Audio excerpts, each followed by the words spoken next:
Testing, mic check, test, 1, 2, mic check, test, 1, 2. Mic check, test, 1, 2. Mic check, test, 1, 2, mic check. Mic check, test, 1, 2. Mic check, test, 1, 2. Mic check, test, 1, 2.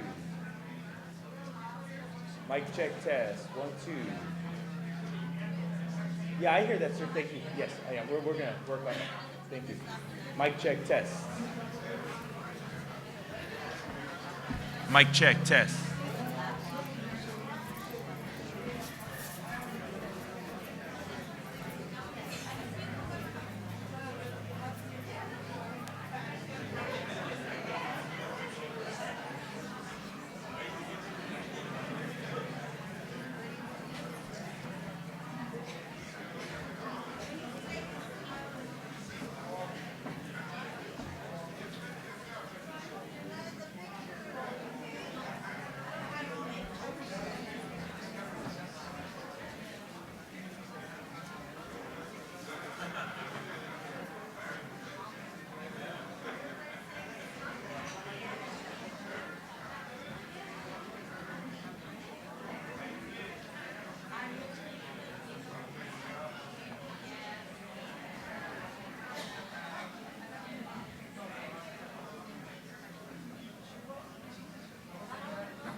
Testing, 1, 2, mic check, test. 1, 2, mic check, test.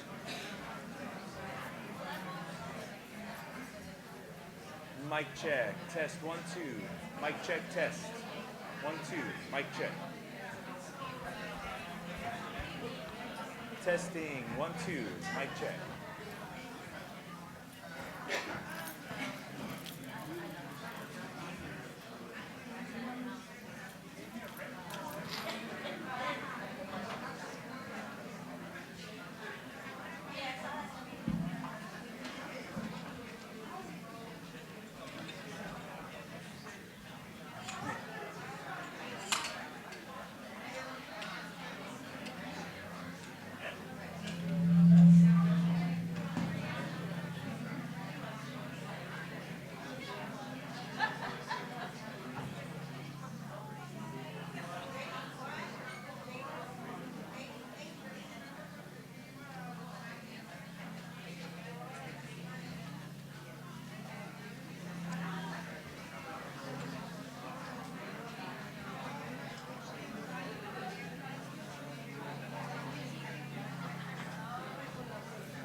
we're having a technical difficulty, so we're adding these 2 mics, so we need like 2 more minutes. Is that okay? Thank you.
Well, we're just getting a lot of feedback on them. I think maybe it's all the people, and last night there wasn't any feedback, and then today there is. And so I just want to be safe and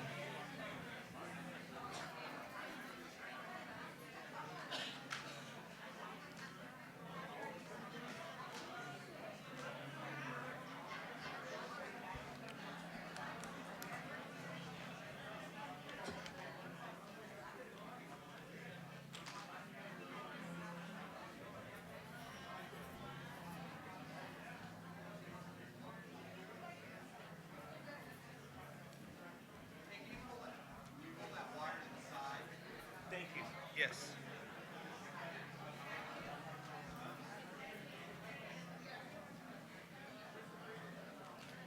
Thank you.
Testing 1, 2.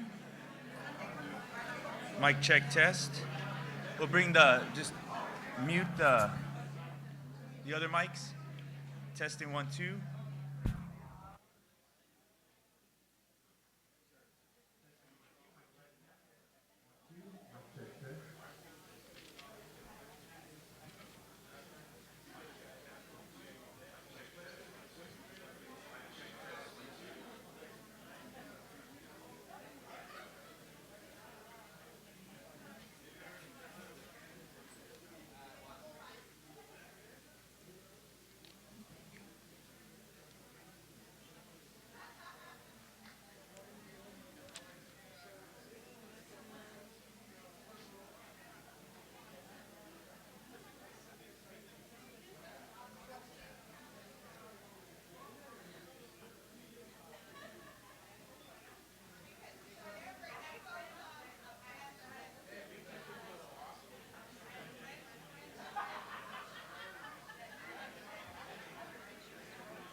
that are of much interest to the San Antonio community and AARP as well. I know that everyone here is registered to vote, but you may know some folks that are not. And I would love if you would remind them that if they wish to vote in the March primary, they need to register by February 1, and that's Monday. So the clock is ticking. Before going any further, please allow me to introduce two members of the AARP staff, our Associate Program Directors, Sarah Lucero and Joe Sanchez.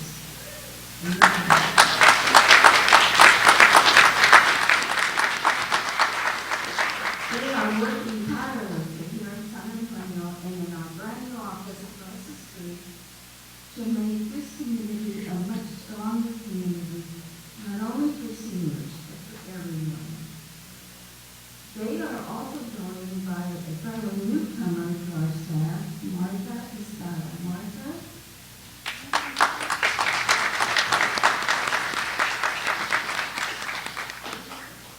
We also have several other state AARP staff and national AARP staff from outside the city, and we have a core group of wonderful volunteers here in the audience. Would you please stand and be recognized?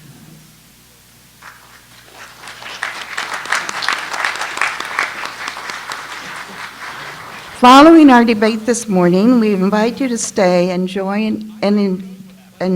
please enjoy a complimentary lunch provided by AARP Texas. So let's get started by introducing you to our moderator, who will explain the rules of the debate and introduce the candidates. Sarah Lucero is a native San Antonian and Emmy award-winning journalist who now anchors KNS TV Eyewitness News at 6 and 10.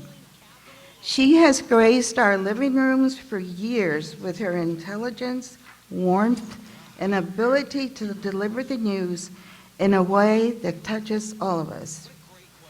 Sarah was raised in a bilingual English and Spanish household and grew up with a love for languages.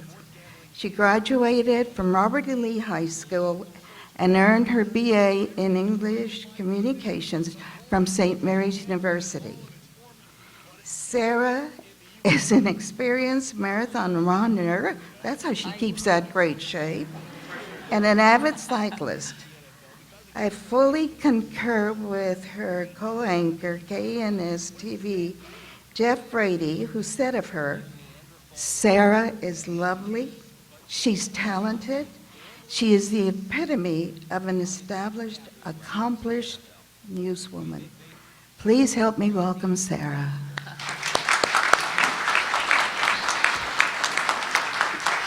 Thank you so much for that very sweet and very kind introduction. I'm very happy to be here. I'm excited to be moderating this debate, so I'm going to go over some of the rules that we're going to be following today and taking care of some of the house issues, letting y'all know that, okay, first of all, you received some index cards when you walked in to the building, and you are asked if you would like to write your questions to the candidates on those index cards, and you can write them in English or Spanish, and we can translate them for you. So after the candidates' opening statements, please raise your hands with those index cards, and somebody's going to come around and collect them from you if they haven't already.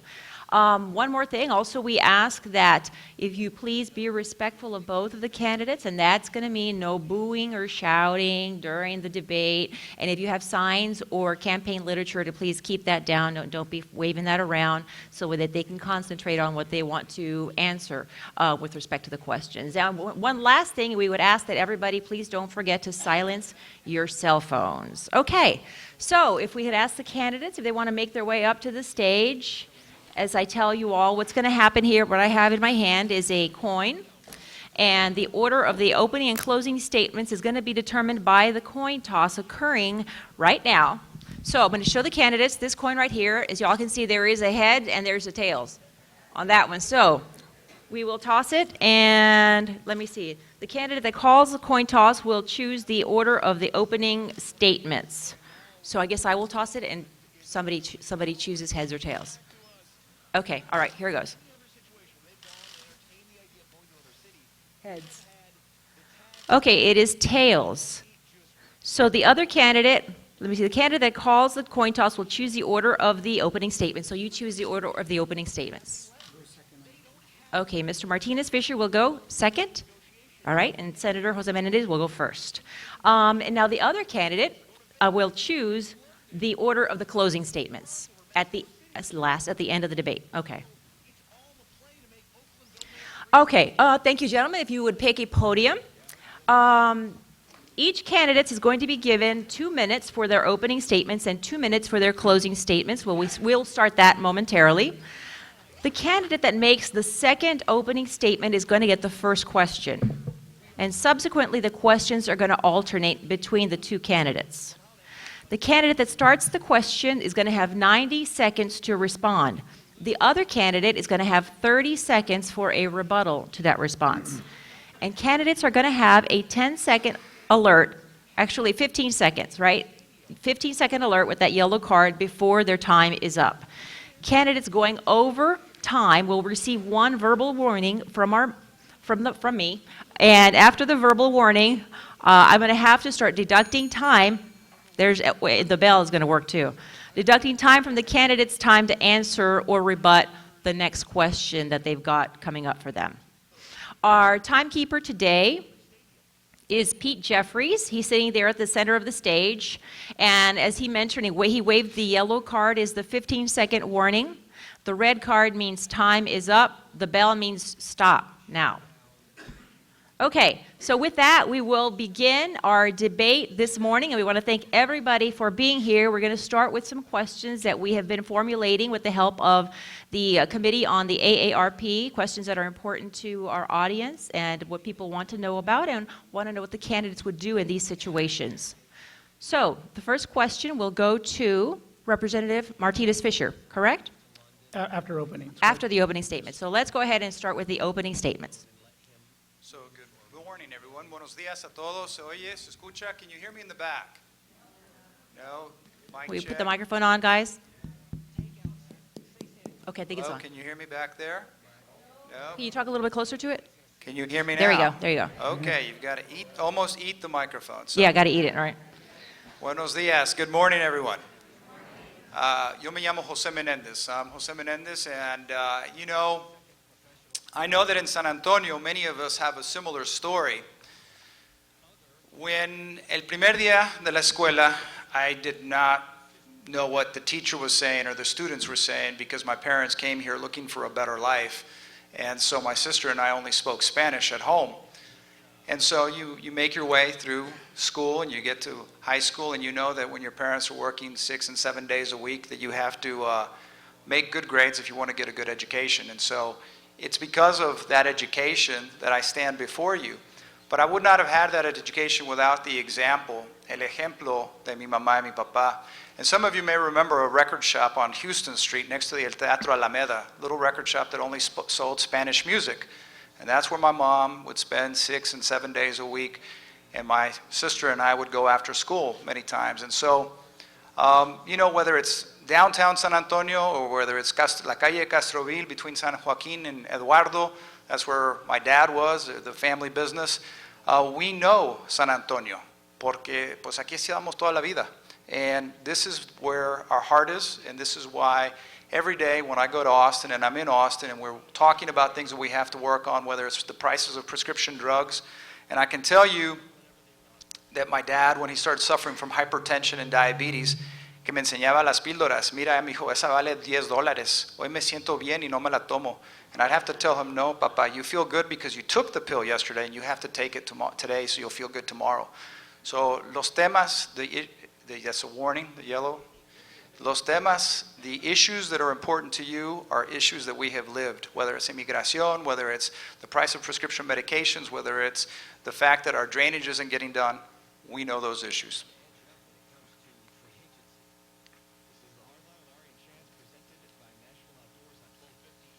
Thank you. Buenos dias. Good morning, everybody.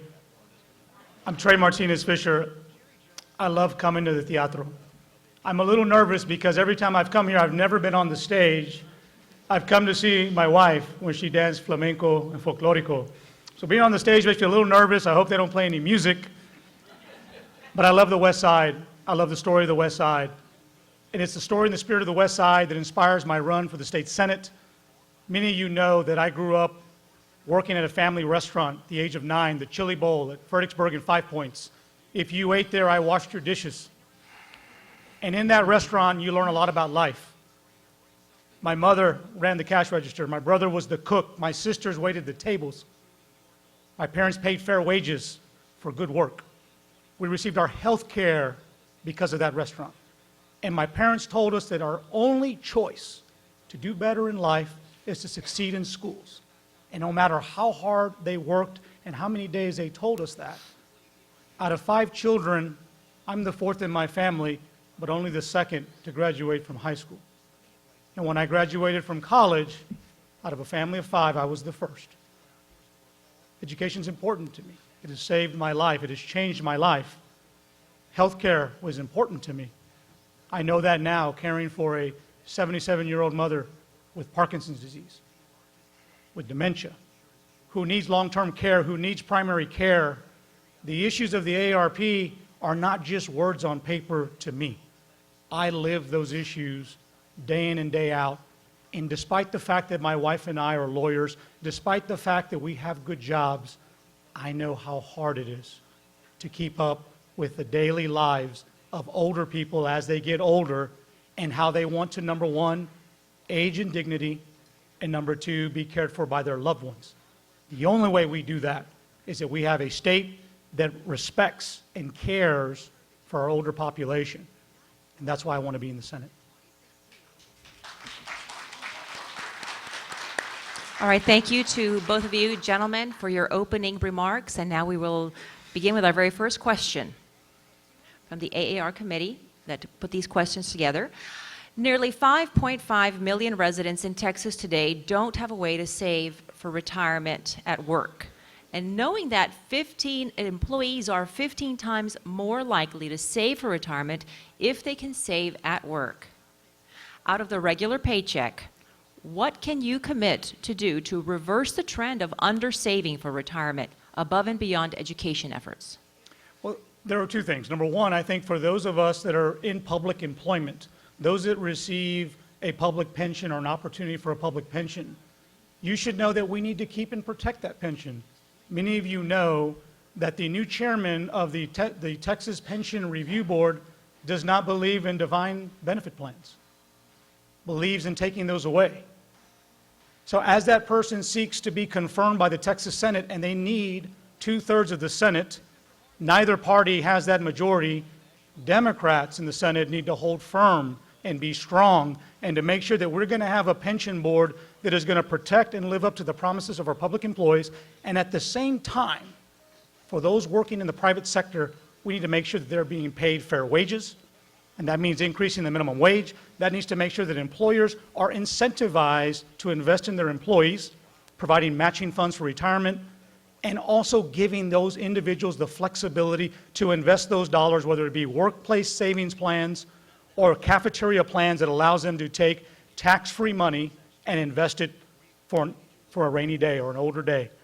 These are just 2 or 3 of the things that we could do to further incentivize and promote savings. As you know, our population is getting older.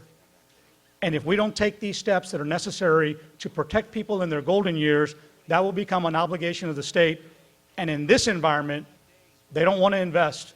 Those in charge want to cut. So this last session, we had attacks on public pensions, even before this last very bad nomination that the governor has made that Trey spoke of. And we have already written a letter. And yesterday, I was on the phone with the chair of the Democratic Caucus, José Rodriguez from El Paso, and we have a commitment that we were going to fight against that, and when we were talking about that, and so we are in total agreement, and we cannot subsidize corporations. We fought against it when I was on council, and we'll fight against it in the Senate as well. Corporate subsidies and corporate greed is too much. Okay. Question number 2. How would you support strengthening laws to protect seniors from abuse and financial exploitation? Will you support legislation to increase civil or criminal penalties against financial exploitation and create multidisciplinary teams to combat against elder financial exploitation? Absolutely. I already have a track record of that. This last session, I filed Senate Bill 1323 that was an anti-payday lending bill. And then in my past history, I filed a bill where we regulated group homes to protect senior citizens who were living in these group homes with no regulations whatsoever. And we have a track record of passing bills to protect our seniors and escalating the punishments. This morning, I was meeting with the district attorney's office on a different matter, and we talked about escalation of penalties against any crime against a senior or against younger people, because we were talking about a different matter. But so we have a track record of passing bills that protect our seniors, and I look forward to working with everybody, AARP here, and the people that are here, so I can tell you more about that. Thank you. I was just talking to somebody who was thanking me for my work on payday lending, and it took me back to a 2005 article that the late Carlos Guerra had written about the work I did when payday lenders wanted to get paid 346% for their loans. I stopped it on a point of order. Those public payday lending companies lost $91 million in the stock market based on my defeat of that proposal. And in 2003, I passed a law that says if you steal or cheat against a senior citizen, you get punished 1 degree higher than if you did it to somebody else. I have put my record on the line. I have done this in the past.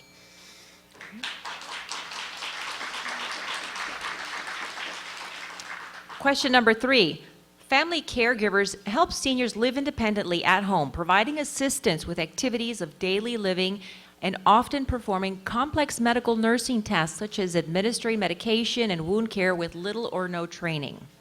What would you do to provide more resources and training for those caregivers in Texas? Would you support laws that call for hospitals to recognize and instruct family caregivers when their loved ones are hospitalized? Yes, absolutely. I think, as I said in my opening speech, older Texans want the dignity to live out their years in their own home, being cared for by people who they love and love them. I live this every day with my mother. Around the clock, 3 hardworking women are there for my mom, and I know if one person calls in sick, how much that disrupts the family environment, how hard it is, the anxiety on everybody else. Absolutely, we should make that a priority. I think the educational component comes easy. What doesn't come easy is the funding. When we left town last May, there were $3 billion of your dollars in our checking account and $11 billion of your dollars in our savings account. And folks refuse to make these investments. You pick about something you care about, whether it's family care, whether it's roads, criminal justice, mental health, parks. We left $3 billion that we could have helped people and changed people's lives. And instead, rather than make those investments in the people that need the help the most, people who passed the budget, like my opponent, cut services, cut Medicaid by $100 million in state funds, eliminated scholarships for children in the top 10% of their class. If we don't get serious about making investments in our young people and our older people, we're going to leave this state worse off than when we found it.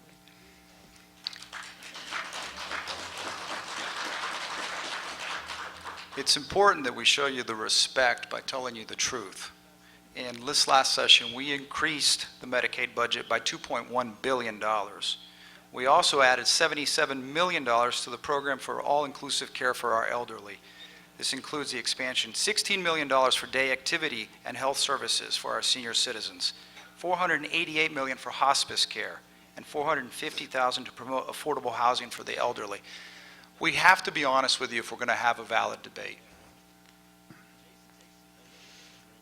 Question number 4. Texas has more than 1,200 nursing facilities and a growing aging population.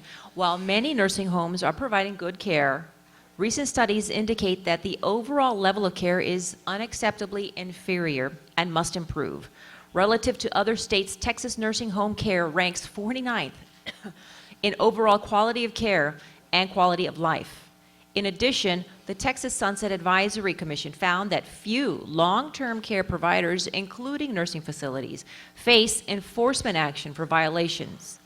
How would you improve the quality of care in Texas nursing homes to ensure the safety of residents in all Texas nursing facilities? Well, the first thing we need to do is get, there's a quarter of the population living in a nursing home that don't have to be in a nursing home. There's a quarter of the population in Texas that could be living in an assisted living facility. The problem is the assisted living facilities are too expensive. Other states are using their tax credits to build assisted living facilities to lower the rent so people, everyday folks, can live in a very nice assisted living facility in their community. You shouldn't feel like you have to go to a nursing home where it feels like they're putting you out to pasture, out to die. You should be able to live either in place in your community, in your home, or an assisted living facility, and we can make that happen. I've filed bills to make that happen in the past. We just need to get the nursing home community not to feel like we're trying to take their concern, and why they've killed the bill in the past is they feel like we're trying to take their customers. We can do a better job of doing that, and we can pass a bill to make that happen.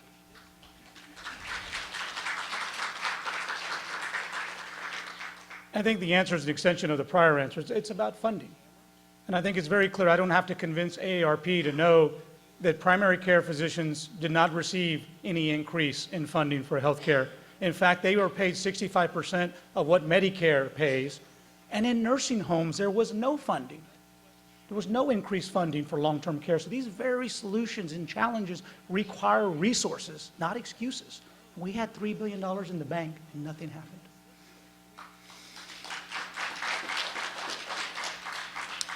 Back to the issue of payday loan companies. 1 in 5 payday loan borrowers in Texas is 50 or older. Current state law places no cap on the amount of fees that can be charged with these loans. Typical fees can amount to 500% annual percentage rate interest or more. Many borrowers find themselves in a cycle of debt, often paying much more in the fees than the original loan amount. What would you do to rein in those high fees associated with payday loans? Trey? Thank you. In truth, the issue of payday lending has been around since the time I began serving in the legislature, and you see a proliferation of these loan products. It used to be payday lending. Now you can take loans on your titles. Now you can receive advances on your income tax return. It is out of control, absolutely.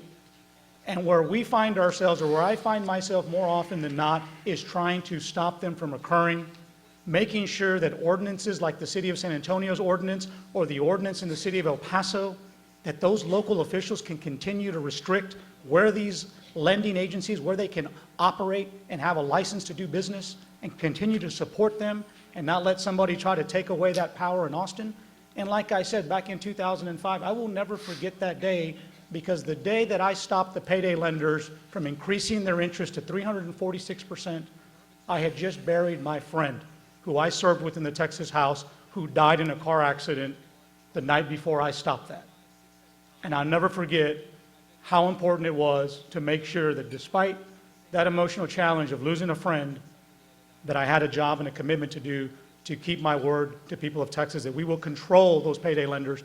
And to see them lose $90 million in the stock market because of my work, Carlos Guerra said, "How do you feel about that?" I said, "Well, I think now they know what it feels like to be poor."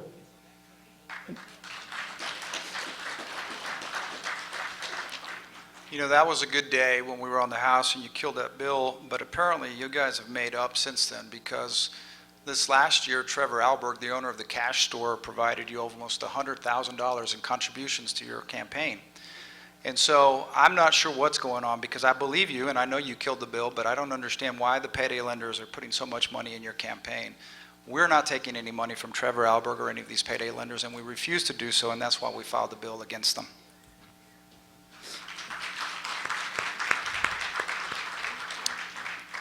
In order to ensure retirement security for Texas hardworking teachers and state employees, it's essential that the state makes its contribution to its public pension system to ensure the system's sustainability for the future.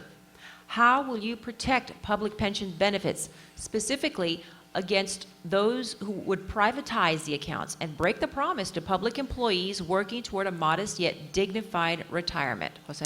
In 2001, when I was sworn into the legislature, they brought me a form and I joined the Texas Public State Employees Union, and I've been a dues-paying member ever since. This last session, one of the lobbyists for the Texas State Public Employees said, hey, they're trying to change our pension to a savings account. And I can't find anybody to tag the bill. I said, I'll tag the bill. And we tagged it in the Senate and take it harder and longer for it to get out of the Senate. Unfortunately, eventually it did get there.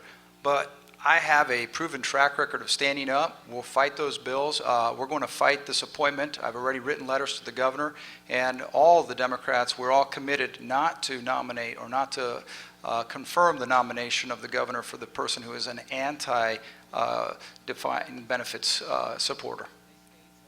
Thank you. I think it's important to talk about how we can stop this nomination. I made a very clear plan in front of the Express News editorial board. When Jose said rules don't work, process don't work, Texas Constitution says you need 2/3 to nominate someone to the Senate. Every single Democrat can block that appointment to the Pension Review Board. I have been working on that. I have been suggesting that to members of the Senate, and I think it's a really good idea, and that is one of the only options we have. But we are not going to stop there. We have a State Board of Education chair who believes in homeschool, not public schools. We have a Texas Education appointee who doesn't think the state needs to have a role in public education. Senate Democrats can stop those nominations. If budget cuts or tax reforms are implemented in Texas, how would you as a member of the Texas Senate ensure that any such changes avoid hurting low and moderate income taxpayers, as well as safeguard the financial security of Texans 50 and older? Trey? On budget cuts. On budget cuts Yes, or and tax. I think it requires being truthful and transparent. I don't think it's truthful or transparent for Jose to attack me about taking money from payday lenders and specifically mentioning Trevor Alberg when he took $1,000 from him on September 7, 2008, and another $1,000 on February 1st, 2010, and in fact, he's taken 32 contributions for payday lenders over the course of his career. Maybe if he'd study his records as much as he studies mine, he would know these things. But when it comes to budget cuts, it's to have the guts to say no. 30 out of the entire Senate, one person had the guts to stand up to a budget that rolled back the clock on children who take Medicaid, children with special needs, children who cannot walk, children who cannot talk, children who receive their nutrients through feeding tubes. One senator, Sylvia Garcia, had the guts to say no. In San Antonio, there are 10 members of the Texas House, 7 Democrats and 3 Republicans. Every single Democrat, including Jose's replacement, rejected that budget because it was done on the backs of our children, it was done on the backs of our elderly, it was done on the backs of our vulnerable population.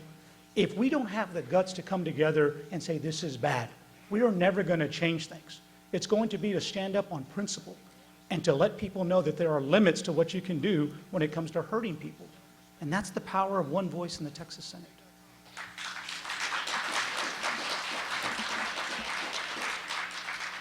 I think it's a simple thing. To talk about the payday lending contributions is simple. We just do this. Let's add up yours, let's add up ours. I'll return mine if you return yours. It'll be very easy to do. But let's talk about the budget. Let's talk about the budget. Look, the budget is a document, like every document in Austin, Texas. You can vote no and bring nothing home. You can vote and know that you have to bring, well, now my lights are off. Absolutely. He hit me with a red light. Okay. All right.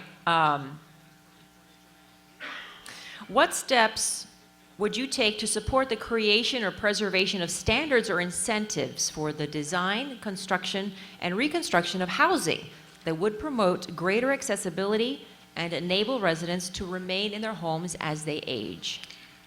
Well, I know a lot about housing, and so in terms of housing, we can do a lot. In terms of using the Texas Department of Housing and Community Affairs, they have a tax credit program where the state can set aside what the points are and how you design who's going to get awarded a tax credit. And those tax credits allow them to build very nice multifamily, in some cases senior facilities, that look like a Class A property. So that I think we need to be able to encourage more of that with the input of the community so that it fits into the community and it's not just the idea of some developer from out of town that's just looking to make a quick buck, which we fixed when I first started in the legislature by telling them they could not take their development fees at closing, then they had to do it at the tail end of the thing. So we can do this with the community because we at the state draft the rules on how they can get those awards for their tax credits. And I think that I agree that funding is critical. And again, $3 billion in the checking account to make smart investments. If we look at the amount of money we pay to long-term care facilities, if we look at the amount of money we pay for inpatient care, to be able to come up with creative solutions to let people live in their homes, to create an elder community, incentivize that type of development so that seniors feel comfortable living with their peers and also have that level of independence and dignity that they all work so hard to earn.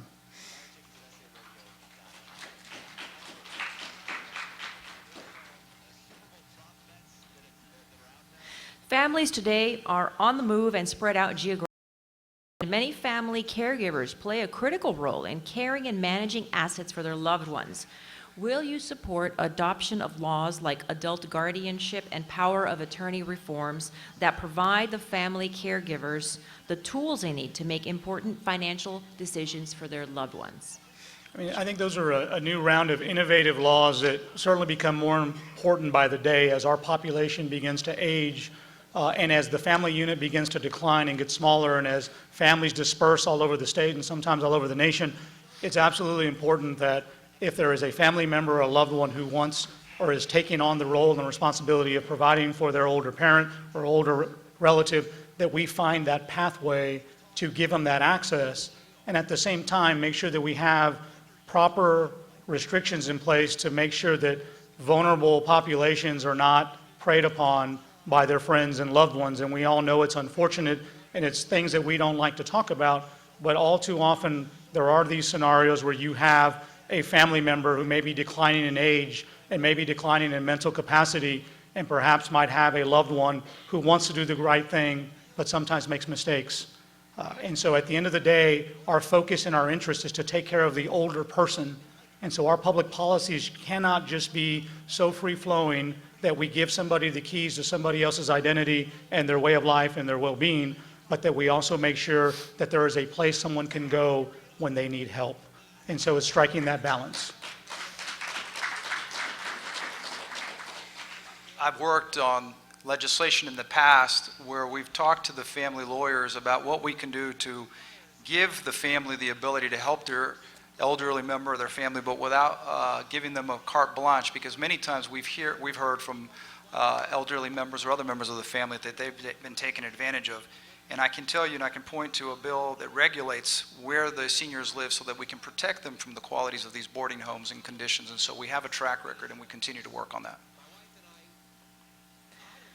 The majority of Texas residents want to stay in their homes and communities as they age. And Texas has done a good job of establishing programs to support these goals, but it's becoming increasingly difficult to find enough people to do the difficult job of providing care for the people in these homes. For example, the current attendant base wage for Medicaid-funded home care is roughly $8.25 an hour, making it challenging to recruit and retain workers to do that.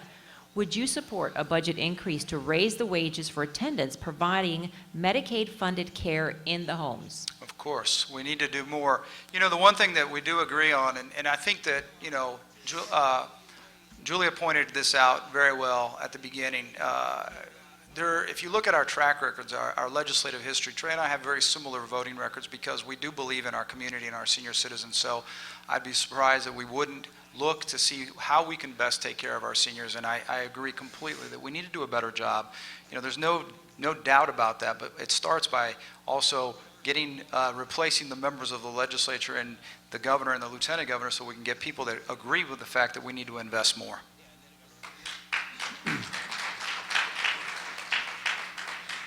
Our values are different than our policies.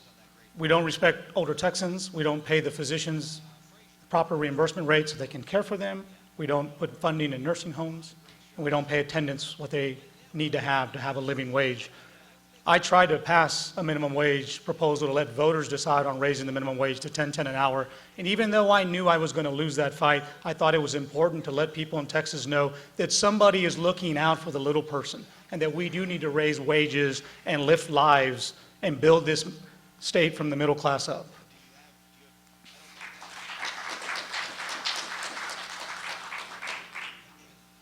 What changes will you make to state funding of services to help more seniors live independently at home, specifically long-term services and supports? One of the policies that I hear about most of the time from seniors is the amount of time they can receive when they qualify for attendant care at home. If a person meets all of the standards, they can only receive about 32 hours of attendant care at home at this $7 wage. And with the transition of a caregiver being there one day, being gone tomorrow, because it's not hard to walk away from a job that pays $7 an hour, we leave these seniors vulnerable. So what we should do is we should give them the ability to actually be there longer. This is a 24/7 situation for many long-term seniors that want to live in their home. And at the same time, if we pay them better, HEB's figured that out, Costco has figured that out. The more you pay somebody, the longer they stay and the better job they do because they're happy at their work and they're not going from one job to the next, having to work 3 because they can't make a living with 1. And so if we make these simple adjustments and we have the money, $3 billion in the checking account this last session alone, we could have done something with attendant care. $3 billion, we could have said, we're going to pay doctors and respect them for the work that they do and pay them what Medicare pays them for the same service. And so we have the resources, we just need the will.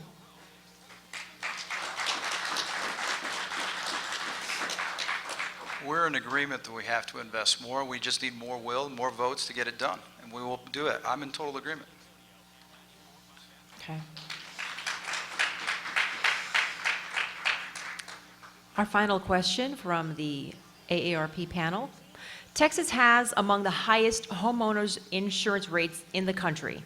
In addition, some insurance companies have been trying to make it more difficult for consumers to recover when they have a claim. What would you do to make sure homeowners insurance rates are reasonable and homeowners and consumers are treated fairly in the claims process? Jose? Well, we have to get a commissioner of insurance. The state of Texas has a Department of Insurance, and we have to get a commissioner of insurance that's on the side of homeowners more than on the side of insurance companies. Too many times we hear time and time again from so many of our constituents that they feel as if their neighborhood, their insurance is higher, or if they make a claim, their insurance rates are going to go up. And there's a fear to make a claim because they don't feel that they have the respect or the backing of the state of Texas. And so many times we've had them come to our office and we interject with the Texas Department of Insurance. But before those insurance companies raise their rates, we need to make sure that there's a commissioner at the Department of Insurance that reviews the rates and forces those homeowners insurance companies to explain why they want an increase in rates, to show what their profits were last time. Because we do have insurance companies in this state that their premiums are regulated by the state and they cannot raise their rates unless they have proper justification for that. And we should apply those same rules to homeowners insurance.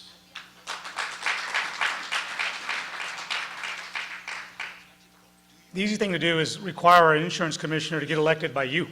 And I think the behavior changes automatically. And secondly, we need to go back to our prior approval system. You used to submit your insurance rate increase, and it had to be approved before you could use it. Now, with the runaway Republicans up there, you just let them know you're going to raise rates, and then you can start doing it, whether it's right or not. It's getting back to those basics, standing up and having those principles to say, we've got to stop this, because the ones that are suffering are the ones paying the premiums.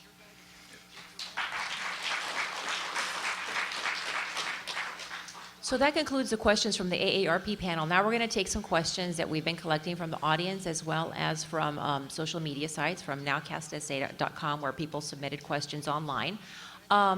This is a question from a member of our audience, and he asks, if you are elected, what would be your top 3 legislative priorities? We started with Jose last time, so Trey. Same time, ma'am? 90 seconds on these? 90 and 30, yeah. Okay, wonderful. The top 3 legislative priorities is to invest wisely with our resources.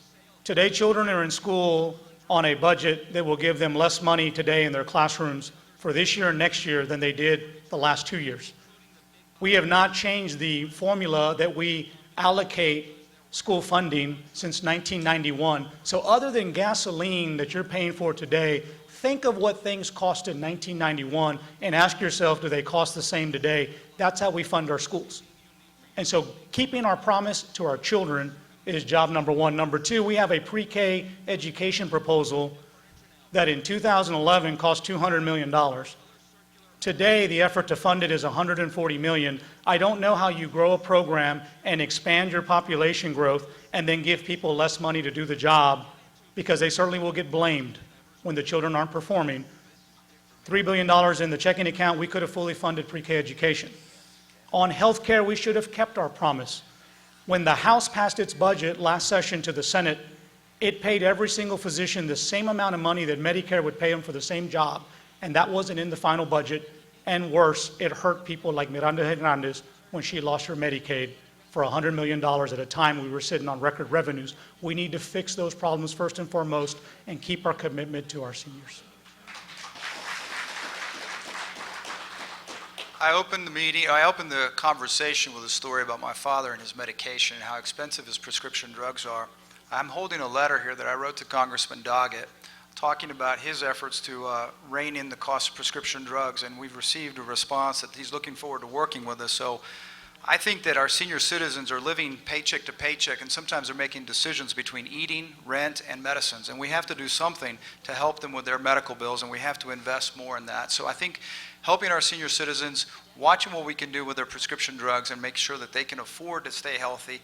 Obviously, the state is facing a lawsuit that it's going to lose again at the Supreme Court with its public finance. Oh, there we go, that light again. Okay, thank you. This is a question from our audience again, and they ask, what efforts are being made to work with community organizations in an intentional way to ensure that the needs and concerns of the residents are getting your attention? Okay, very good question.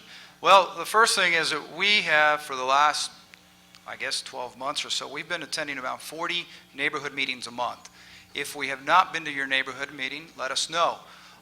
We go and we get information. Last night we made 2 different neighborhood meetings, and we get information because it's something that I've been used to doing ever since I was on city council.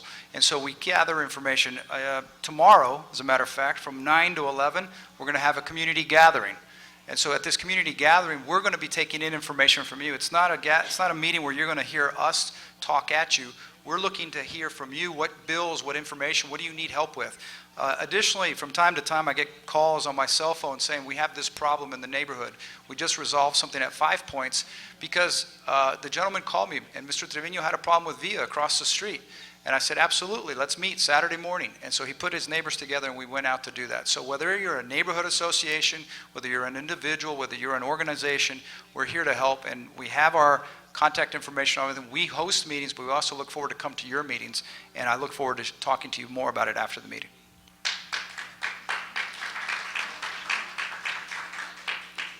The 2 most significant laws I've passed in my career came directly from neighborhood associations and organizations. When a young Jefferson High School student died in a street racing car accident by St. Bridget's Kindergarten, it was a neighborhood association that brought it to my attention, and then I filed a law and passed a law to outlaw street racing. When Tom Deshawn, a member of the San Antonio Crime Commission, told me that when seniors have crimes preyed upon them, they need to punish those people harder. And then I passed the Crimes Against the Elderly bill to make sure that if you steal or hurt a senior citizen, we're going to punish you 1 bit harder than we do anyone else.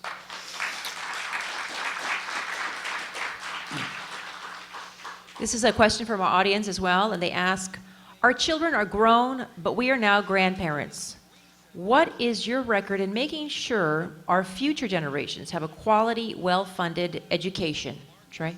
Thank you. I mean, again, I think it's about, your values and where you stand. Public education is very important. This Senate district has Edgewood Independent School District, which is the poster school for inequity, and it still is today. Imagine from the 1970s to today, they are fighting the same fights. And because of their funding issues and because of their challenges, right now, there is not a full board on the Edgewood Independent School District. Edgewood High School does not have a principal. Kennedy High School does not have a principal. There are lots of problems in our public education system, All of them require attention. All of them require help. All of them require resources. Keeping our promise to our children. How we treat and respect our children and our senior citizens will tell you a lot about us. And again, with $3 billion in the checking account, children getting less money today in their schools than they did 2 years ago, this is not right. This is not right. And the only way you're going to change it, and I agree with Jose on one point, we are outnumbered. We agree on that. But you have to stand up and push back because they are not going to give us anything by staying quiet. Having a principled leader is how you're going to make change, and that's how we're going to keep our promise to our older Texans and our younger Texans.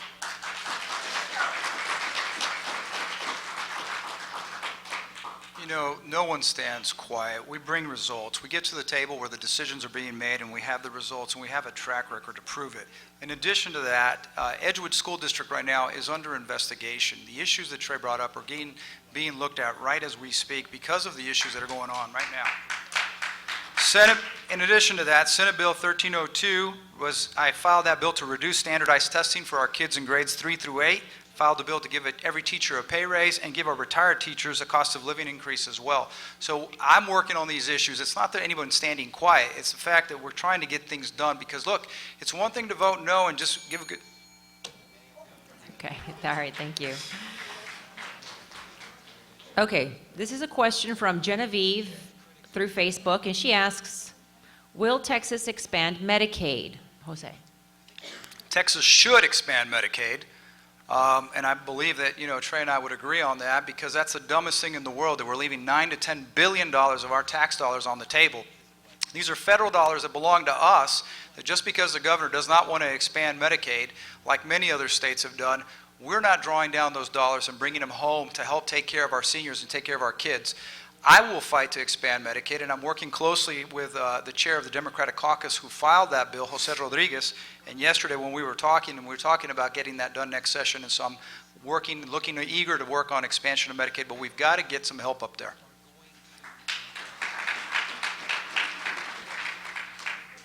Last year, I filed 2 proposals to expand Medicaid.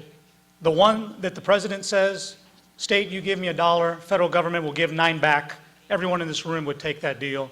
And then I filed the most conservative version that Republicans at one time said they could get behind. Neither one of them received a hearing. Expanding Medicaid is critical to San Antonio and the state. San Antonio is one of the largest cities with the highest percentage of the uninsured, and we see it every day, and you pay for it in your property tax appraisals with your university health system.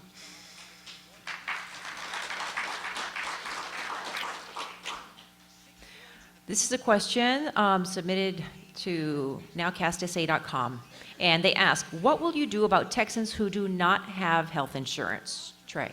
Well, again, picking up on this discussion and why it's so important, Texas leads the nation in the number of uninsured. And if you look at the cities with the largest percentages of uninsured, 7 of those cities are majority Hispanic. This, in my view, is not just becoming a public health issue, this is becoming a civil rights issue, where so many people in the state are so desperate to get health care, and they're trying. And Medicaid is not a handout. You have to work. These people have jobs. They are trying very hard to pay for their health care. Their job may not provide it, or they may not be able to afford it. And so it is critical that we expand health care, but it's even more critical that we keep the health care that we have and not roll back the clock.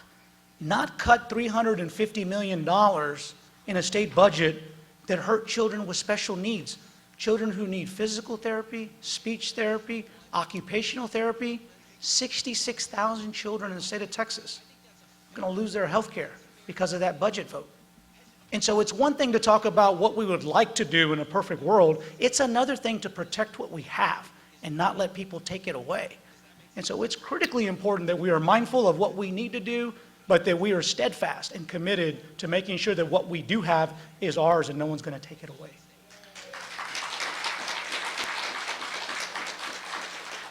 So I've been hearing a lot about the fact that kids are going to be losing their therapies. So what I did was I asked the Health and Human Services about this rider that was intended just to create a savings, to reduce the overpayments and reduce the fraud. It's called Rider 50.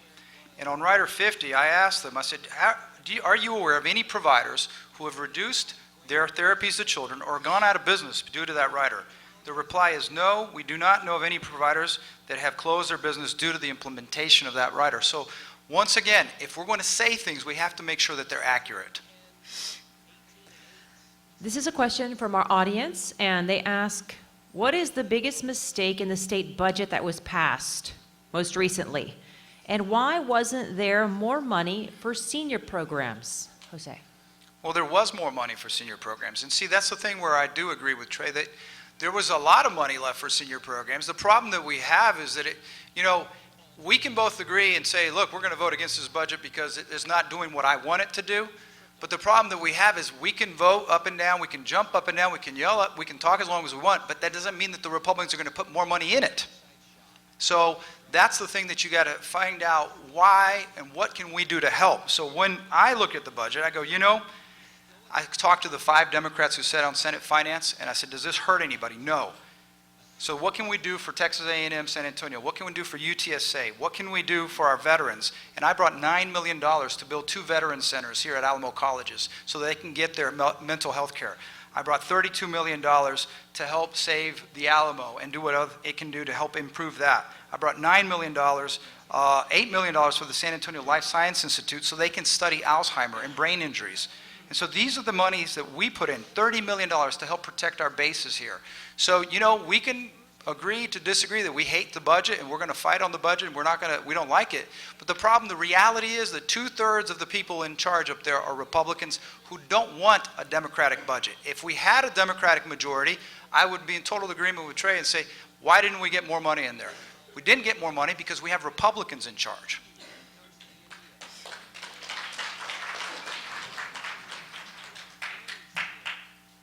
At a time with $3 billion in the account, all it takes is the ability to say these things are important, these values are important. And I will tell you, the House budget is a much different budget than this final budget. The same proposition funded schools better by $1 billion more, funded health care by paying Medicaid responsible payments. Again, it's the difference between having the will and the desire to do it.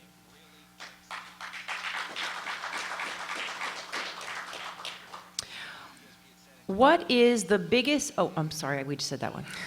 Okay, next question. This is from the audience as well.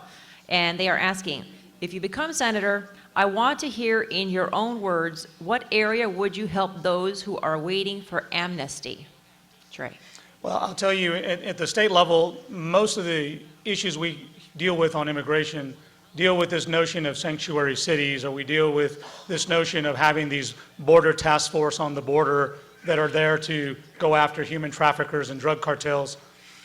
But one of the basic issues, one of the simplest issues, one of the most significant signs of respect we can show is right now there are United States children who were born in Texas who cannot get a birth certificate because their parents don't have an ID, because their parents may not be citizens. And for an arm of the state to be so bold and so disrespectful as to deny those children their rights as American citizens and residents of this state is deplorable. It's deplorable. Being able to stand up and stop that, there's no law that gives that agency head the authority to do it. That requires a Senate investigation. That requires questions and answering during Senate nominations to find out where these values are and who is leading the charge on these efforts, stopping the attacks on sanctuary cities. And in fact, I was scolded in 2011 when I stopped sanctuary cities on the floor of the Texas House. But it's important that we show our community that we don't turn our backs on them, no matter where they come from.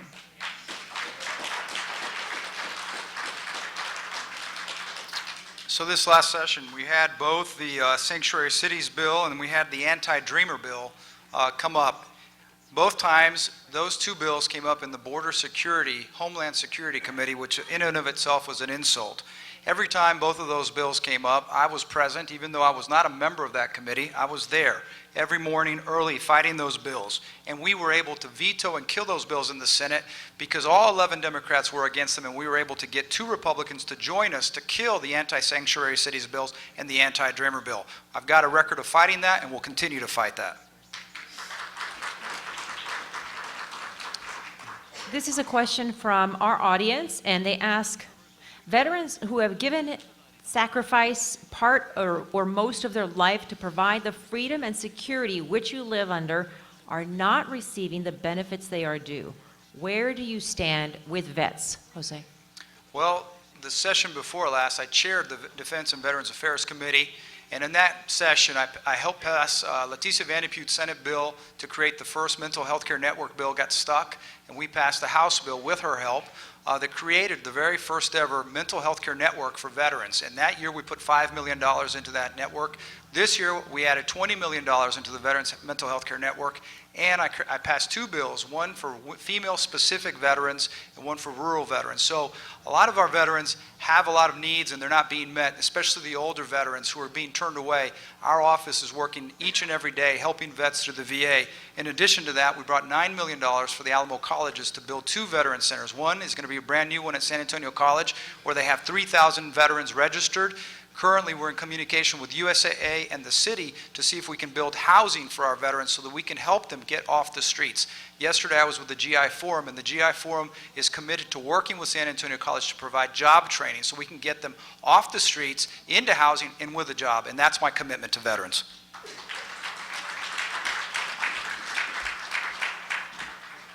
In 30 seconds, when the Senate passed a proposal to take away college tuition benefits to veterans and their families, I and others in the House stopped it. I co-wrote a law that fixed our tax law to provide a tax exemption for the surviving spouse of veterans with a 100% disability, and I helped co-write a law that established the Texas Women's Veterans Program. This was a question submitted via text online. It says here, we need more firemen and medical personnel like doctors and nurses, et cetera. What will you do, Trey? You know, on a fundamental level, my reaction is there are times that our community colleges have come to us and asked them to give them the authority so they can have fire science programs and other technical programs, career readiness type programs. I think those are important things to continue to do. We have a wonderful relationship with our college district trustees. Many of them are constituents. They're very vocal on this issue. We're also now getting into the high schools. If you look at the wonderful work being done out there by Toyota, there are now students in high school classes that are learning about car technology, not the way it used to be, not auto body and auto repair when things were done, differently many years ago. It's keeping up with technology, learning more about computer systems and programming and engineering. Same things are happening at Boeing. I was very fortunate to pass a law that helped bring the 787 Dreamliner to the Port of San Antonio. And when I passed that law, I didn't realize the economic impact it would have, not just for the west side of San Antonio, but the opportunities it created for the employees to continue to go to college and the opportunities for children in high school to learn about aeroscience and aerospace. We need to continue to do that. And these are wonderful partnerships that can be done. And I think in this world where we want to make sure that everybody who wants to be a lawyer and a doctor and a brain surgeon has that pathway. But for those that want to go back to the trade and the skills and have good working jobs with benefits, we ought to make sure we're doing everything we can to help them as well. As a member of the Senate's Higher Education Committee, this last session, we looked at what's the best way that we can help everyday children, high school students who are all over the nation, regardless of where they go to school, all over the state. And one of the things we noticed is that, the program to get the college credit hours was only applicable for juniors and seniors. We took that and we said, why can't freshmen, if they have the capacity to take those freshmen and sophomores? So now a high school student can graduate with an associate's degree in any school. That's going to be available statewide. So that's almost a scholarship. In addition, I filed the bill to get the 4-year and the fire sciences bills at the Alamo colleges. This is a question from Linda Perez in our audience. She's a retiree for the state of Texas, and she's asking, will I see a raise in the near future in her benefits? Well, I hope so. I know, I can pretty much guarantee that Trey and I would work for that. I think that what's going on with our retirees is deplorable, but the thing you need to be careful for, and the thing that we worked on to killing last session, is that they don't take away our dues checkoff for our union members. And so we will fight to get you that pay raise that you so deserve this session and next session until we get them to give us the pay raise that you need.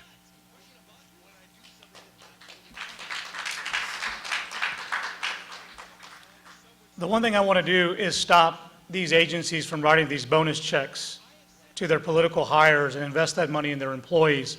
And I will also caution you, these next 2 years are going to be very rough as oil is $28 a barrel. It's going to be a tough budget next session. I hope that we keep what we have and we don't roll back the clock any further.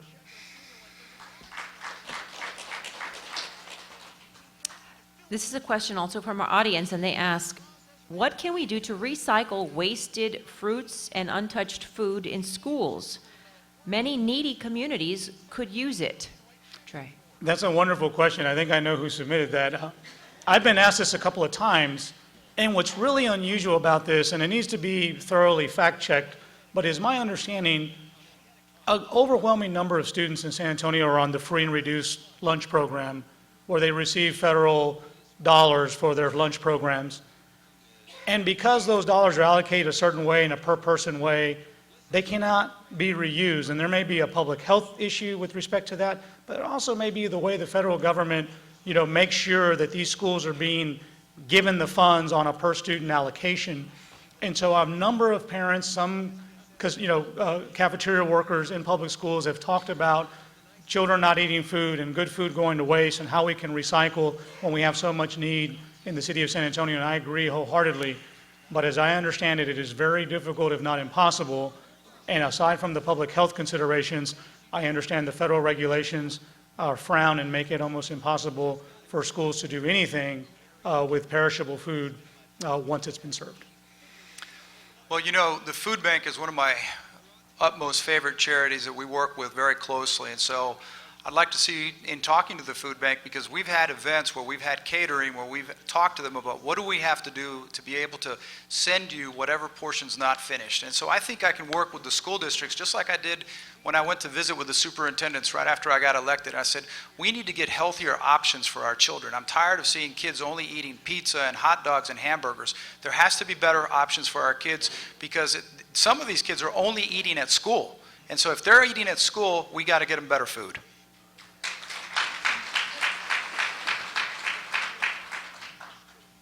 This is a question from Facebook, and Judy asks, when will retired teachers see a cost of living increase?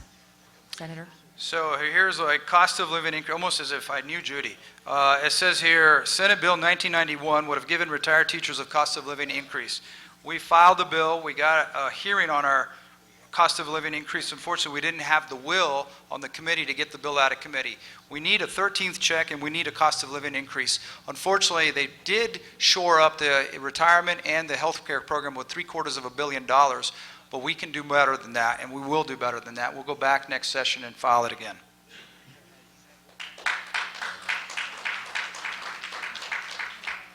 I think it's fair to say that public employees are under assault.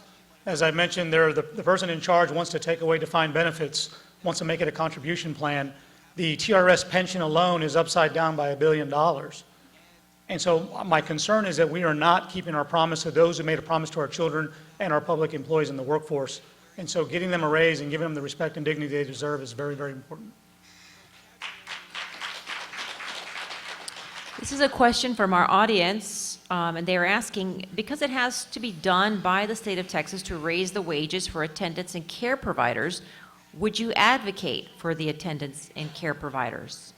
Absolutely. I think that, again, that was very symbolic of my attempt to raise the minimum wage for the entire state. The last person to raise the minimum wage in the state is Senator Joe Bernal, sitting right there in the fourth row. He did it back then, and it wasn't easy then, was it, Senator? But he never gave up. He kept trying, he kept trying, he kept trying, and he prevailed. The fact of the matter is, raising wages does more than improve the life of the employee. It improves the life of the employer. It makes our economy better. It's a Henry Ford scenario. The more money you pay somebody, the more money they invest in their community. This makes sense. And when you look at wages, HEB is one of our largest employers in the entire state of Texas. And they pay fair wages, and they do a good job. And you do not see HEBs closing unless they're getting bigger. This is what we need to do at the state level. And when we incentivize those to think that way, then it makes sense to do it for our public employees. Public employees do not go to the workforce for riches. They do not go there because that's their path to millions. They do it because they're committed from their heart. The least we can do is pay them a fair wage, give them benefits, and when they retire, we take care of them because they took care of us. I agree. We can take that a step further. We need to look at the fact that some cities and some states provide tax incentives to corporations and companies to move in. So we should go back and review all of the agreements that we've done and not agree to have any incentives for any corporation or any company that does not pay a living wage. If they're not going to pay a living wage to their employees, then we should not provide them any tax dollars to help them come here. They either pay a living wage or we don't have them come here. And that way we can show corporate America that we're being very strong and honest about our interest in them providing. We don't need to subsidize their profits.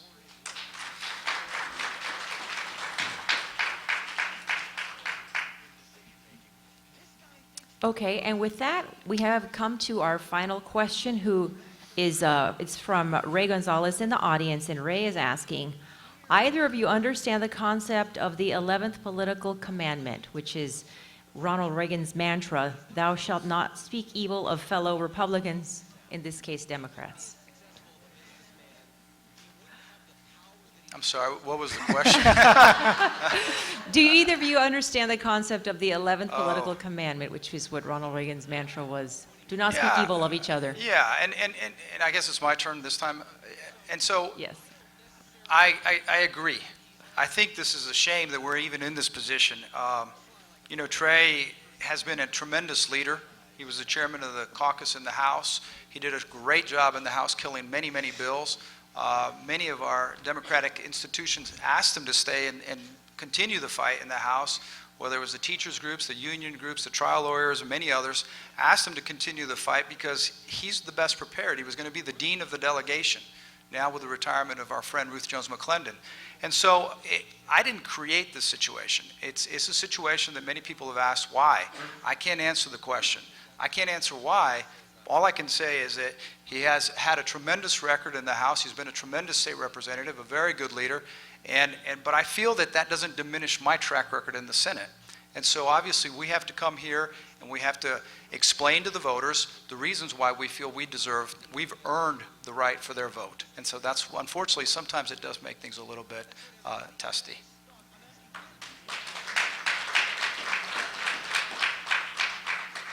I'm not so sure if Ronald Reagan would ever vote for me. And so, you know, Jose's right. And I'm a little bit old school, old fashioned. I believe that voters decide who serves them in Austin. And that's why we have elections. We have differences of opinion, we debate, we're passionate about it, but we're also respectful about it. And ultimately, you are the judges. You decide who do you want to be your voice in the Texas Senate. Okay, with that, I want to thank the two candidates, gentlemen, for being here with the debate and answering all these questions. It's time for some closing remarks, and according to our coin toss at the beginning of the event, you will go last, second, or you? Second. You're going to go second? Yeah. Trey Martinez Fischer goes first. 2 minutes. 2 minutes. Okay, wonderful. Thank you, Sarah. Thank you, AARP. Thank you all for attending. You know, in 1957, a young San Antonian went to the Texas Senate at the age of 40. Made a name for himself in city council. When people tried to raise the water bill, he said no. When they tried to deny poor communities the rights to get services, he stood up and said no. And when he arrived in the Senate, they didn't call him the senator from San Antonio. They called him the Mexican senator because he was the first one ever elected in the state of Texas in Texas's history. And when he got there, they told him one of the first things that was going to happen is they were going to debate 10 bills on segregation to separate minorities from non-minorities. And he said no. And even though he was outnumbered, he had the will. And so he stood up and he talked. And he talked. And he talked. For 21 hours, this senator talked. And he talked so much that another senator, he stood up and started talking. And together they talked for 36 hours, a day and a half straight, making it clear that they would speak to the end of the earth to defeat those segregation bills, and they did. That is the power of the voice in the Texas Senate. That was Henry B. Gonzalez. He served this Senate district with distinction and with honor. Following in those big shoes have been Senator Joe Bernal, Senator Bob Bale, Senator Greg Luna, Senator Van de Putte. This is an important job, and you get to make that decision. And the decision comes down to, who do you trust to look out for the issues that matter to you? Who do you expect will be there when the times are tough? And who is not afraid to go at it alone if that's what it takes to be the voice for this Senate district? Make no mistakes, the bad ideas are the same bad ideas that Henry B. dealt with, just the jerseys have changed colors. I want to be your senator. I want to be your voice. I want to live up to the honor and the commitment made by those who served before us, and that's why I need your vote in the Texas Senate.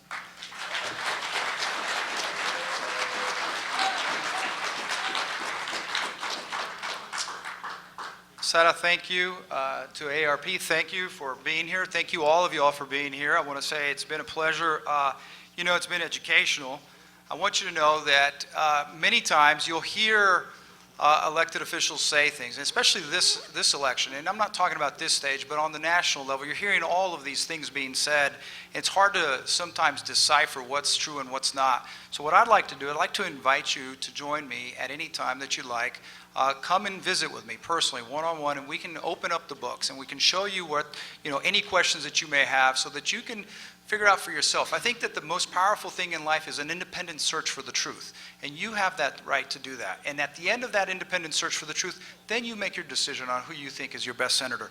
I'm not going to sit here and tell you that I'm the best senator, but I can tell you that the Texas Classroom Teachers have nominated me the Educator of the Year, that the Troops for Progress, the most likely to support the troops, that NARAL named me their new champion, Freshman of the Year by the District Attorneys Association, Texas Public Power, Combined Law Enforcement, Cesar E. Chavez Legacy Foundation, and the Bexar County Consumer and Family Support Conference.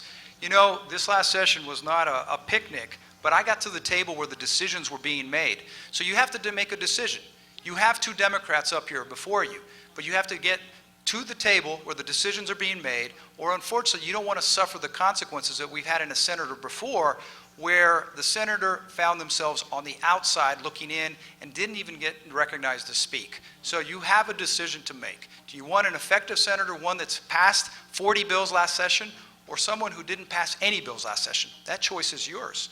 And so your choice to make it, whether you get a senator that gets to the decision where those tables are made, so that we can take care of the home team, that's your team here in San Antonio.